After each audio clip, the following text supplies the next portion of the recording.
burning desire and I'm a passion say me body wura me nipa etutu na mo say obetumi asi yade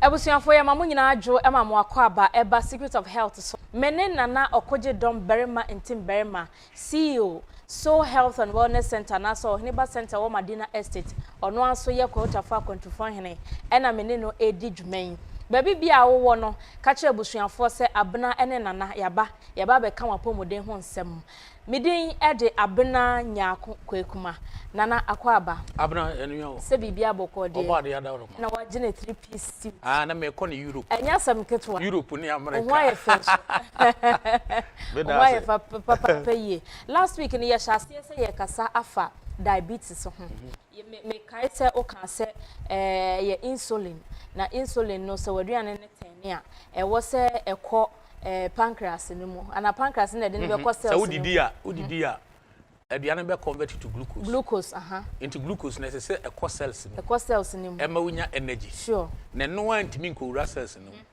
je se insulin na de ne be ko and na insulin no so pancreas ni produce e be release okay so e release no it is type 1 type 2 you hear type 2 ne first type 2 for no pancreas ne be release insulin ne kama aduane ne be change glucose kama afa insulin be pick glucose no e de comma cells na e ho na some start na wa resist no o makwa ama ne mfama yeah it na your friend insulin resistance well and I say adult onset diabetes and no type 2 okay type 1 no pancreas ni produce insulin kra obe produce kakra bi de obe produce na enya hwe iti aba ne sa waduane na convert to glucose na ka ekwan a na obe peke no e de na comma cells because with that insulin no the glucose can never enter the cell sure so what hana say iti type 1 for no de pancreas ni produce insulin kura o mo no mo pane no ono na obedi de odi kan wo insulin chemical no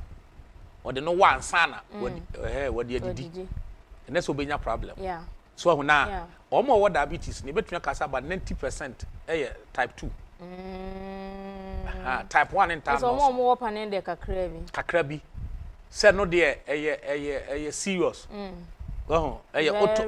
autoimmune disorder have your own immune system be fight or destroy pancreas so it no de enye common sa nipa bebre go bidie wat wo hwe average na be ka say enoso ba nipa dodo na wo bi ewo type 1 but type 2 no na doso so and type 2 no so no ye nyini ansa na apeke yes of course nkola bebre start pick type 2 if you more for a brief but dodo na ye enyini so na last week na be ka say the diabetes ye hu ye complications na de ba the complication ba ko ne say etimi say wani diabetic retinopathy e be say wani e cause a lot of eye disorders eti enipa bebre ni efra as a result of diabetes a complication ba ko ne say e be damage with nerves eti e basa e lead to amputation ye twitwitwa bi nan so e bi ne say e say kidney e betumi damage u kidney etumi ma wunya hypertension etumi ma wunya stroke e mema no e lead to impotence etumi etumi ku bema enti wenu mu ne serious complications e diabetes and e kuni papa yes e kun na fe yen hwe courses na ye bubo so no na ye ntwa enti obekai a last week ye mention diet okay pa say diet ya de ba ko a amankofo ibrenya diabetes because the type of aduane e di ni say no ebetumi damage o pancreas ebetumi ma o cells na be greasy disturb cells no etumi ma cells na receive insulin okay so ho eno sini nuane a ye di ni say greasy food ina aka ho so ho na enuane a eye high glycemic the conversion to glucose near faster utudi na convert to glucose highly processed food eti the more na obanwu se supermarket e do so no the more microphone diabetes say so hwe Ghana ha in the cities in there the supermarket no every corner be wo ho men ka say ubi supermarket enyo but all say supermarket ni ma no moton no emu dodo na ye highly processed food they won't chance him and the conform so face say if you belong to the middle class and the upper class e ho na say odidi sa na ma na say odidi because na no dey kosi dining table so etiama the more na do so no na nimudi anipa ninti na ye face say ye patronize sa na ma na che say ya ye yie no yes ama diabetes kosoro pa enuane ne dodo na emwa e was say diabetes has been described by most medical scientists as prosperity disease. I didn't tell prosperity disease. Now, don't tell us we year as a diabetes. But senior Professor LSP Davison, a kind of say in Africa, Sakobase Nipani di pe and now your school question and near Sati disease abrofo. Now ye dim rofo diane. I know you're highly processed. A yet saturated fatty. Sradia ye abrofo aduane sugar nko abrofo aduane no fiber fiber shed den nim odomu nuane listerine na hwe but yeah Professor Davison say Africans no onya di ya na oko school duru akiri ana o ye successful na ye ne se odi sa nuane kire se wono so ye yie e ba ne sa na diabetes ne hypertension is area di na ahase and it's true. And now my friend say prosperity disease. Never we year and yet. Was it not only is eating too much sugar and refined carbohydrate harmful, but proteins and fat, which are transformed into sugar, may also result in diabetes if taken in excess. So, and yes, obedi too much sugar and a hard, you know.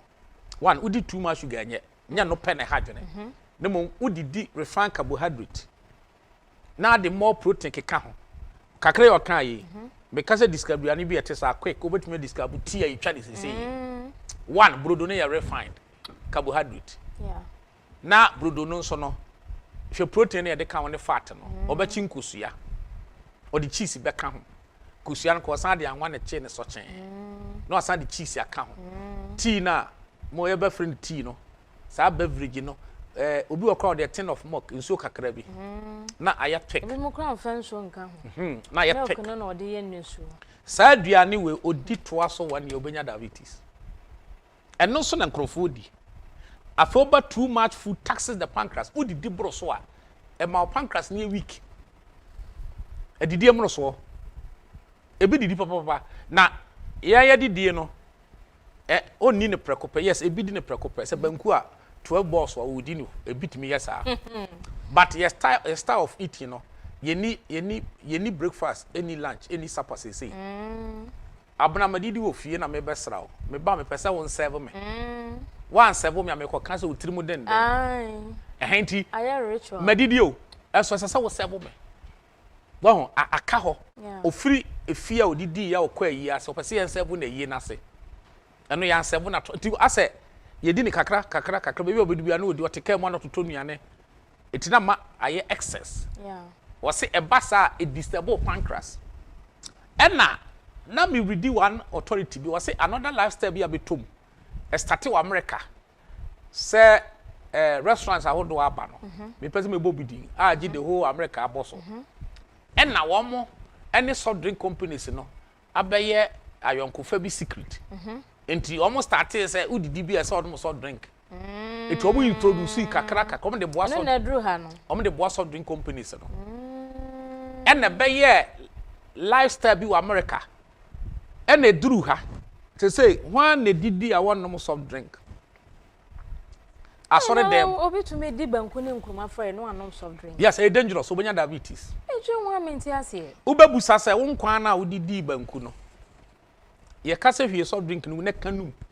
edia uni yes uni enso ubedi we wie anomo ya guso so ye yonku bi no e media ni onya ono kwade na ye cancer na nya diabetes ono aduane bi obedi bi o make sure so anom soft drink 3 bottles bema wo the body na ba ye cancer wawu the body na ba ye cancer ena ne say soft drink as soft drink na ebi e beka say soft drink na enye eniam e wo mu no soft drink ne chemicals e wo mu ano de ne each bottle most of the soft drink each bottle contain about 8 cubes of sugar or 8 tablespoons of sugar asana other chemicals e ma ne color hwi ni mo Ebi yes na wadi banku no anu magu so wadi konkonte no anu magu so wadi kokko ayache no anu magu so do hwa wo yem ode na ekoso eti aduane a lot of people are getting diabetes because of aduane omudi any time o ye di aduane no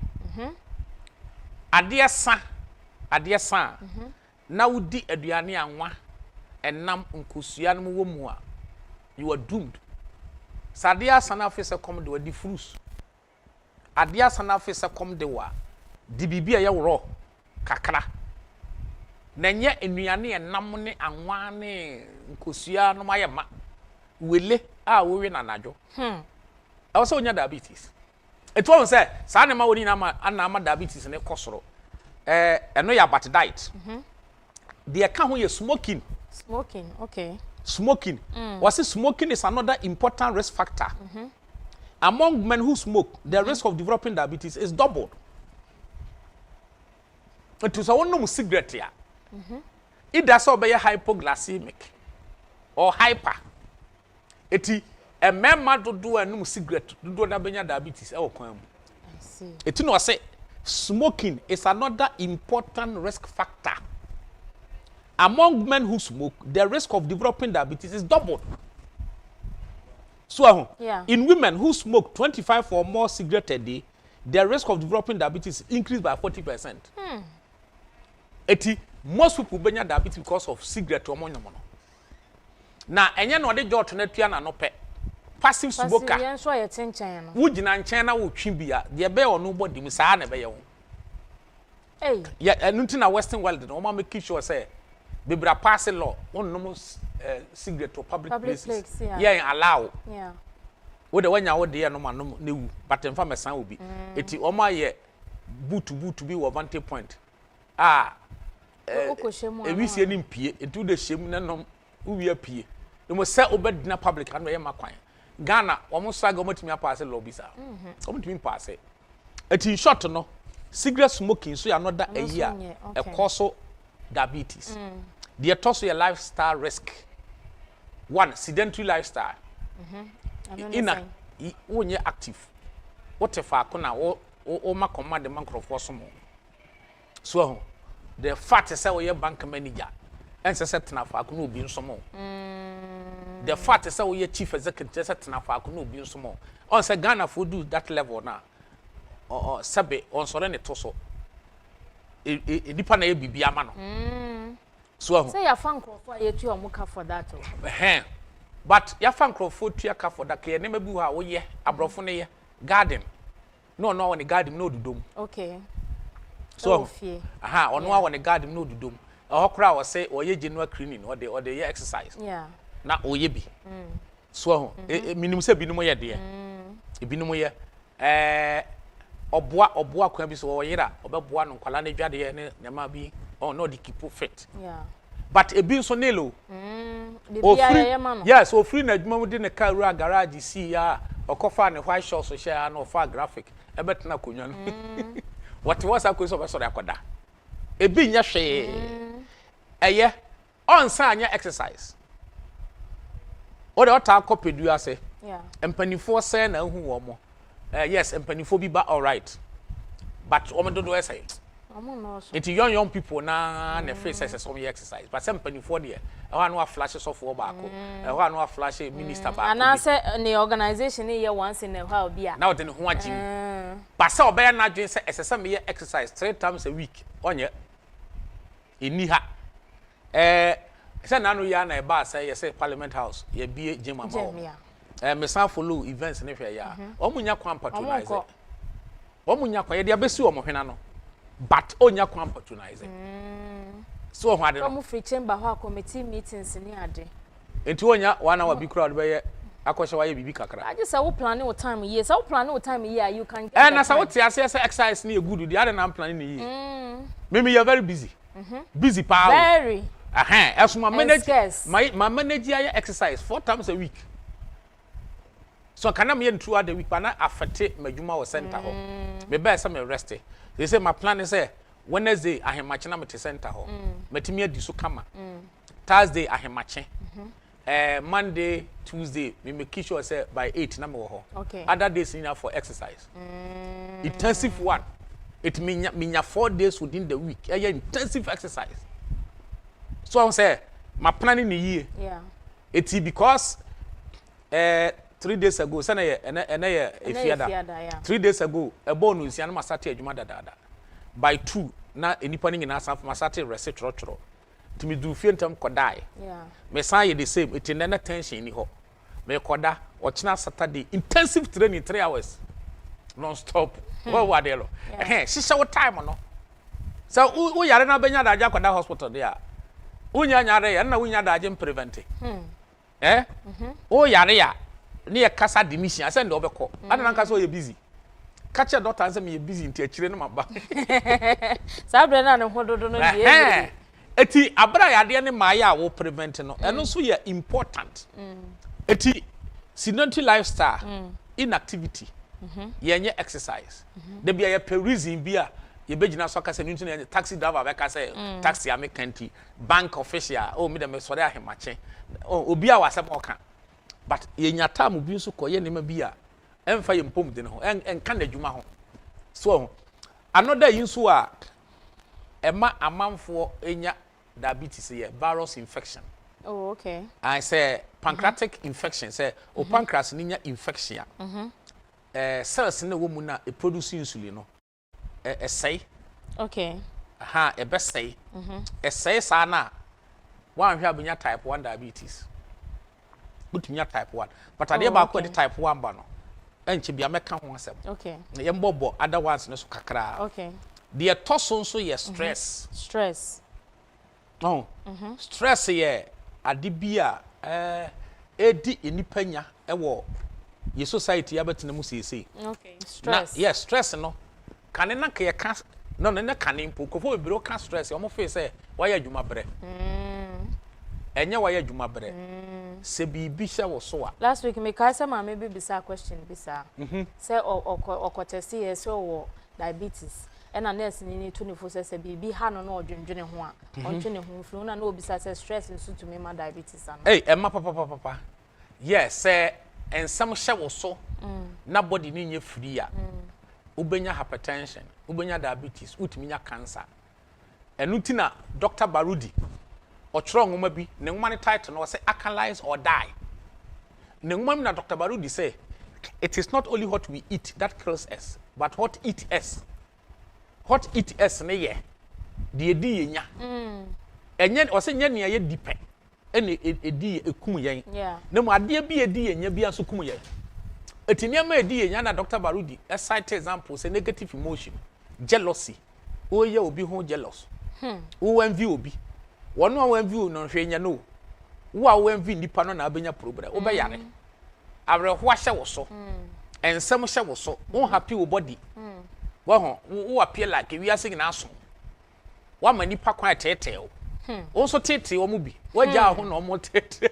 Na na nye easy o. Say say obi wo ho no mo a ene ma hye ne so sa na say obe come out kra obe ka ho asem obe ye free no ye ne dim eno ye say inability to say no. Yeah.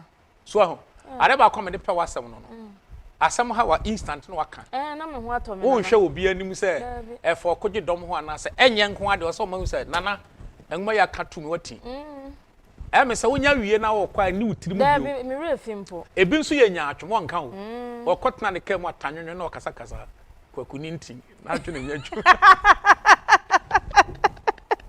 asemo so na me kire no bia na wo sa your friend say ability to say no ebi ni bi sabe obi bebo bes obi pese bone bes ana obesre osika odi bi akata za me ni bi o to me nka obi ntimi nka o na oso ke hwe next week afa no obo opunu mu na o preference o aso ka o catch say oh me budget for this month ana me budget for this year akopem yes anka meboa waka ne nice ebi nim ka o ebi wo ho ntimi nka obefrefra ma phone no obi ka catch ne say onkoja ne wo baabi a odim pefe say baabi a wo see onkoja me ntumi nko yes but obi ka catch ne say yo wo de edru ho afrem edru ho no na nipa ko ne start say ofrefre na pe pressure be na ma pressure menti ase ni nyina se eye ebi sente na yesua de kofo nim se sa na mani ma yade hwe tie the Bible kan yo Proverbs chapter 17 verse 22 was a cheerful heart is a good medicine but a downcast spirit dries up the bone. A cheerful heart akoma ni je wom esa yade na wom sunsumu a aboto nipadua na waboto no was a bedra unum na se be mo ayare. Proverbs chapter 17 verse 22. Yeah, so unya no mpe dry there. Yes, and now Proverbs chapter 15 verse 13 was a good heart makes a cheerful countenance, but by the sorrow of the heart the spirit is broken. Minya example bi o me center honde. And no na ye discussion on diabetes wo and na negative emotion me de be ma we ho ne ade. Lady bi nam so bo me center ho. Hypertension wenye bi. Girl no 35 years e pabna. Na busuafo nyina da including ni nua mema. Ade na won ware. And na ware yo, na wo, and na ware yo. Na da ware ne to no store. O mama ka, o papa ka, o nua mema, say the whole family, cousins. Any o ware ne. It was say ofri abonten kofia na ne yem hyehye no. So mo sande kogu ne so. And na why anemic. Why anemic afi wonya BP. And no go suma ma pa me clinic o super na me krokro ne so mo mfi o mo te ma me cite example bebre kire no sample bebre amitimi mo bi o na me say won ware ye nti won na ba kwose be ma pe say o ware ye ne to so o ma me jeje na ma wan do ka kire ma me say ene on kire mo ne store dan anim say husband wanted. Oh how say o ha no say o pa che so na nkopekunu o da kopekunu eno mo de omuni asi ababa wo yi so anuafo no mo tete on pese mo kuno obi nso nya kunu na ewo ma ono so anya problem nana but abi abeka say Africa be kachire na ya hwe be koso akachire because in the other developed world no ye hwe ade oba be ye obe make name enya wo obe wo ne awade obe ware etini ye wo ma pilots na nigye ne say wa pilot to plane no be lande. Oh, what pilot to Tomahawk? I was sick from near say pilot asmesi. No one making a name. Baby, I brought forward. A man. Obi catch me say, yeah, no, Africa near were treat to the extent say, and near ma, I brought for a giant one general. I feel a young general. Oh, yes. Or baby, fear so any man be called a poisiaco hair, mamma, water, need that color. Yeah. What they had, I won on the jungle for us. Or baby, you so become so. Now, dear Yanson say. Omwa force nipa na ne nyame dom ne baba akubia eno so sabio bibi kosi ne nipa sika sam ko eba sa obi anhwa akoda ne ma obi ani ho behwe na ma de omasoma ai de san ya bufu wo bre ne nyabi nyame dom na oche wonta o msafi akata wi aye age eno so mo sa tete akata wi wow unya ko utawi asa kenya nkomago ombe hausa obia aforso anyame adom ne mema mienu yesaka oba only in Africa eti amani pa bebre under stress me say the lady ni super arehosem also okofia na yem hyehye no 35 years minimum another lady ono kwa do onya be man na nye no ho ade be man no prepare so be no ho ade na be man di kan ko ha da man self contained pa openasem amami say no way yenya wo ho ade ade ame wan kotena ho okay ntiase kakra wom so ho enso wo se fadan no ema ona na gisika na safa ma abrante no o che ne ma metena se ma o pese o kire me so obe ware me o se da bi o ye twini kwant me pese obe ware twini elo se wa disqualify na abrante na nyima baba wa no wo ma odwene se thinking se nyinsa na ba no gabasi sama me na adwene better ma many timi ne baba akoba eye plan ekopa do bi de mexia aduane e ma lady ni di ese nyinsan no na so we de na criminal yes o say nyinsan no se ma me na ye abrewa okoni krom back ababa anda so tenkana ha da na wo abusuafo afre ni meeting wo che wonye ne wongo se wonya 38 wo che family meeting ankasa wo man ankasa o che wonware o wo che no wonye ne wongo on de o ma yellow the lady is under stress. Wanya hypertension, wanya diabetes. So, Sanya Maniama we. And no, Anna Roger Haddison, Nenguma be a mental health researcher. Na ochro ngoma bi no dwell on sikasem. Ti asem you can say money worries are a significant cause of stress. And they also lead to stress. He recently coined the term money sickness syndrome to designate the physical and psychological symptoms experienced by people who are stressed with money worries. The symptoms include shortness of breath, headache, nausea, skin rashes, lack of appetite, unjustified anger, nervousness, negative thinking, heart attack, hypertension, and diabetes.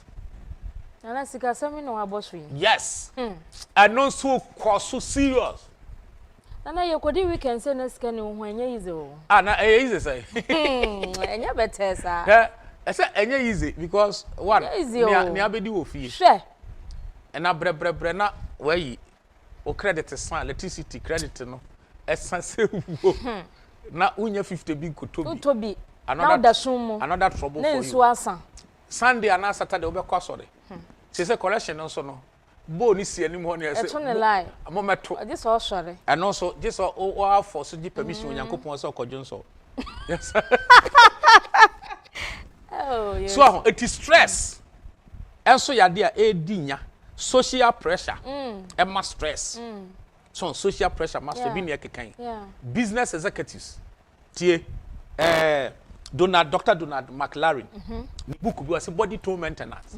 The assembly of book was stress is known to be responsible for physical disorders like diabetes. Business executives and others in highly competitive jobs. People who carry great responsibility and constantly have to meet deadlines in their work are under a great deal of stress and they are prone to health hazards like diabetes. No question, Nana. It's bank near money target. Insurance company near man target.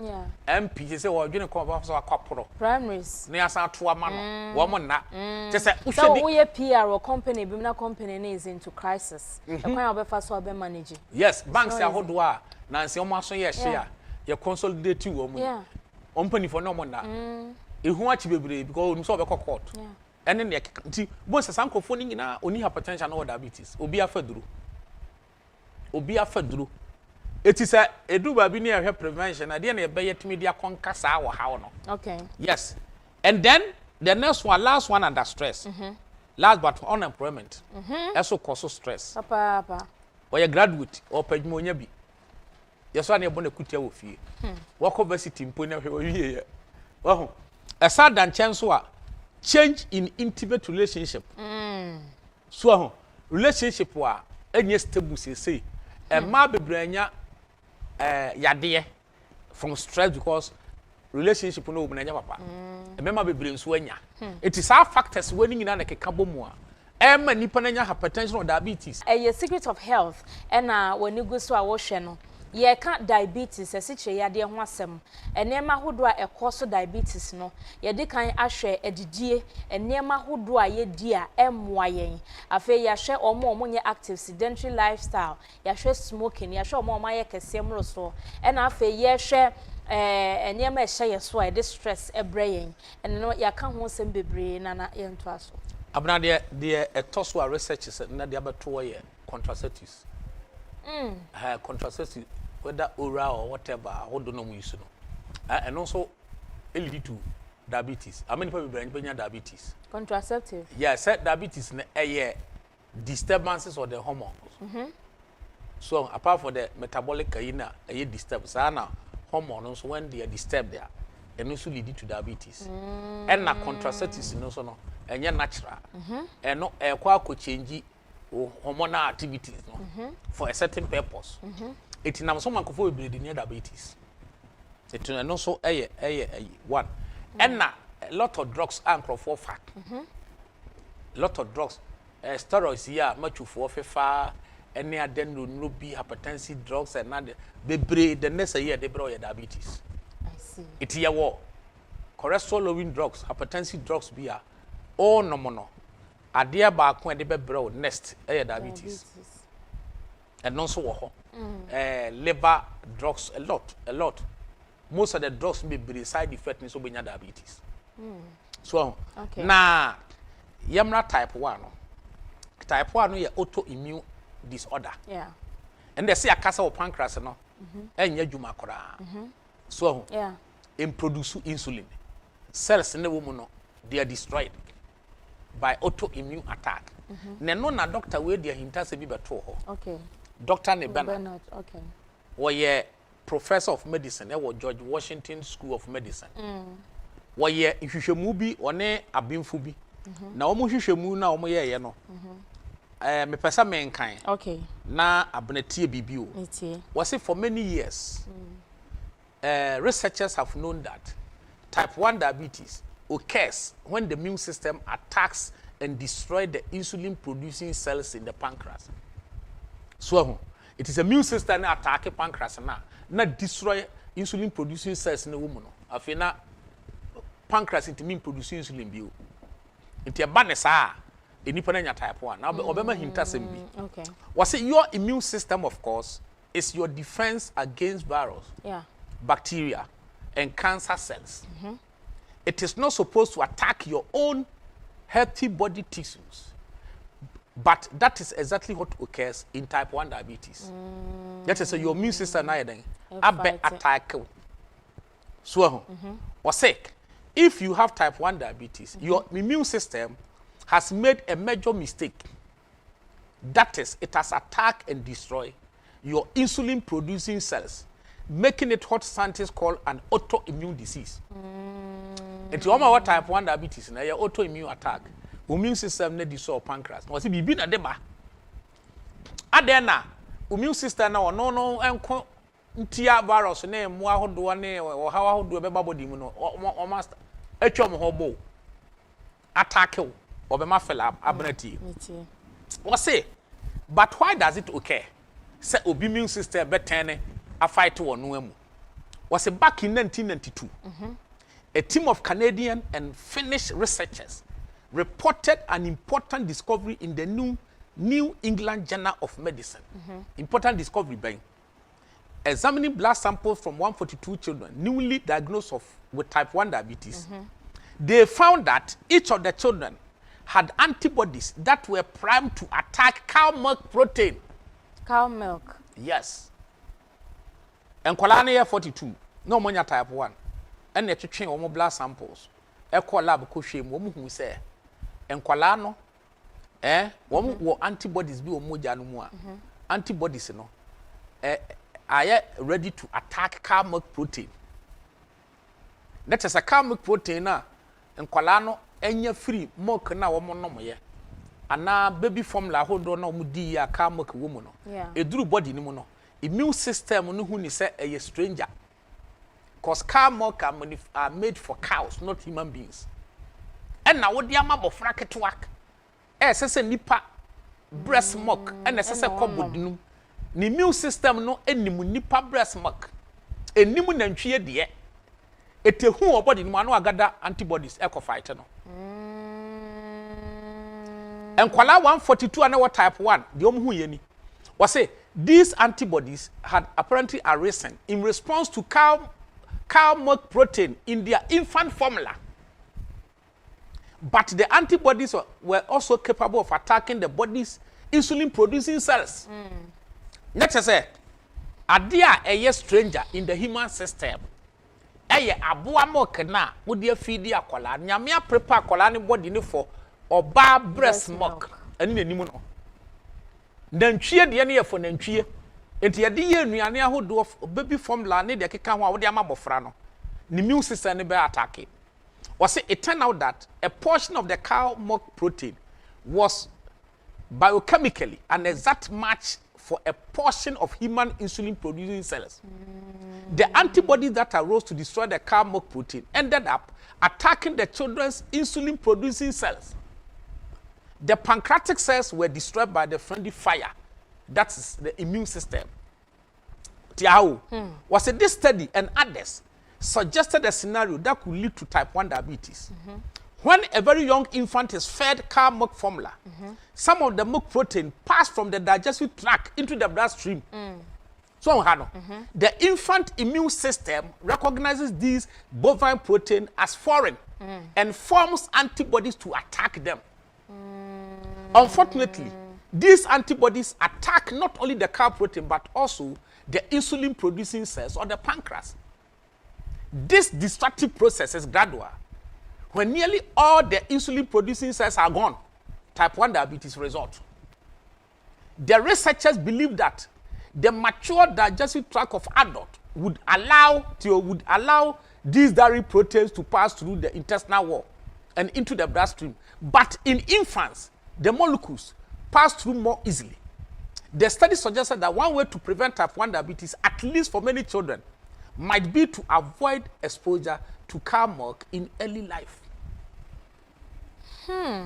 Eti baby formula no de man kwala na milk aye man ne man kwala bebre nya da type 1 da de bebre ye manufuo ese so ma bo banufuo nantwie kura na nufuo ne ye ne de akora no o maduru ba bi a wonyai na na some a wo kan de ehun ye to so anka behu sa research ba na nka mpeso mo attack researchers no se nkwasasem no mo keka ena UN a develop interest room and no one kasa form independent researchers so mumura se wono kwa so yiwa dem ko for kan you true it can mock products na the feeding kwala no dodo na benya yade kakra bi na be form ho di na obi wo ho no wo fofra ya na nufu so ni ma wo nti sa kwala na ye be nde obi wo nufu so no na pe na nufu so ne ma oh abna in our rural settings one artist wa nufu mada o nyemona kwala ne bi wo ho no ma wo num nufu da wo nyemona na asate prepare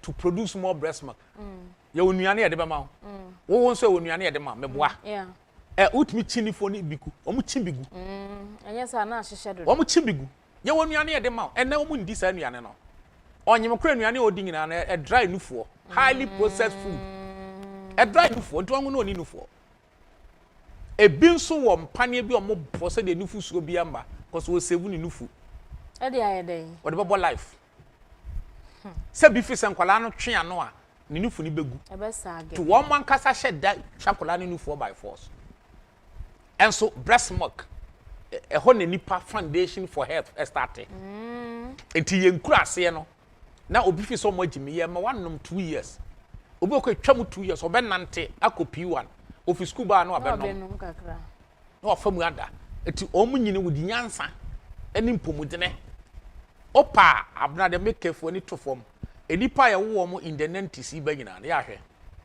wo mu nyine hwi ku ni fie nye kesenso wona mo ha ena omo e wo 50 60 still dodo na egu parliament wo nyine so no ye young enufu e mo no ye na is a free 90s ba na ehase ma formless no oh sisa ba na ba ye fashion tin kwala ba nya de hwe omo wo nyine hwire nyansa bi anim se hunu nko ene yade yanko as wow we dey hintasem oh yeah hintasem secret of health eti enokura omu ne se oba bi a wutie mehwe was it needless to say in the early 1990s neither parents nor pediatricians had any idea about this. Cow milk formulas were routinely fed to infants and they still are. When children are not breastfed, some sort of formula has to be used. Yeah. And while some children are giving soy formulas that will presumably pose no risk diabetes risk, many are giving cow milk varieties. So what to ask kwa abra omudi aye press conference omudi we bo happen come person counter. And you and bemu